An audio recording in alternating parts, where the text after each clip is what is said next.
لكن نتخيل أن الناس بيرضون عنا جميعا، لا. ارفع رأسك وقل أنا سلفي، ما في شيء. Allah sizdən razı olsun. Sual verən soruşur ki, küfr ölkələrindən gələn ətləri yeməyin hökmü nədir? Allahu Ekber. Siz hələ gəlməmiş, hadisələr baş verməmiş, tələsirsiniz. Eybi yoxdur. Uca Allah bizə əhli kitabın, Yəhudi və xristiyanların yeməklərini, yəni kəsdikləri heyvanları halal buyurmuşdur. Bura Yəhudilər və xristiyanlar daxildir. Allah onların kəsdiklərini bizə halal etmişdir. Uca Allah buyurur, kitab verilənlərin yeməyi sizə halaldır.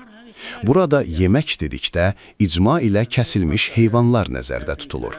Çünki heyvan kəsimindən başqa olan taxıl, meyvə və tərəvəzlər onsuz da hər kəsdən halaldır. Bu yalnız əhli kitaba məxsus bir hökm deyil, amma hazırda söhbət kəsilmiş heyvanlardan gedir. Ayədə deyilir ki, kitab verilənlərin yeməyi sizə halaldır. Necə ki, Allah bizə onların qadınları ilə evlənməyi də halal buyurub. Bir şərtlə ki, onlar namuslu, zinadan uzaq və gizli haram, münasibəti olmayan iffətli qadınlar olsunlar. Müasir dövrümüzdə əslində hökm icazəlidir, halaldır. Lakin günümüzdə elə ət zavodları yaranıb ki, orada heyvanları şəriətə uyğun kəsmirlər. Heyvanı zavoda diri daxil edirlər, o isə oradan maşınlarla konservləşdirilmiş halda çıxır. Həmçinin bəzən heyvanı elektriklə vururlar, yaxud quşları və bənzəri heyvanları ölməsi üçün qaynar suya atırlar. Bu cür kəsim şəriətə uyğun deyil.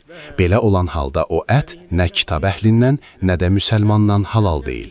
Nə kitab əhlindən, nə də müsəlmandan.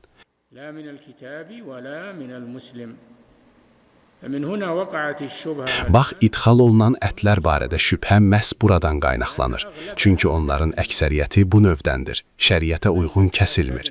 Amma əgər biz əmin olsaq ki, bu heyvanlar şəriət qaydası ilə kəsilib, istər kəsən müsəlman olsun, istərsə də kitab əhli, bu icma ilə halaldır.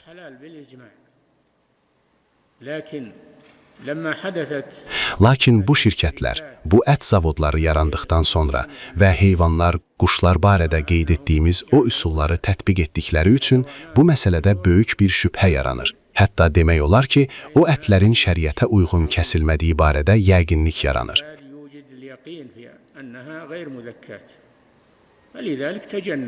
Buna görə də onlardan çəkin.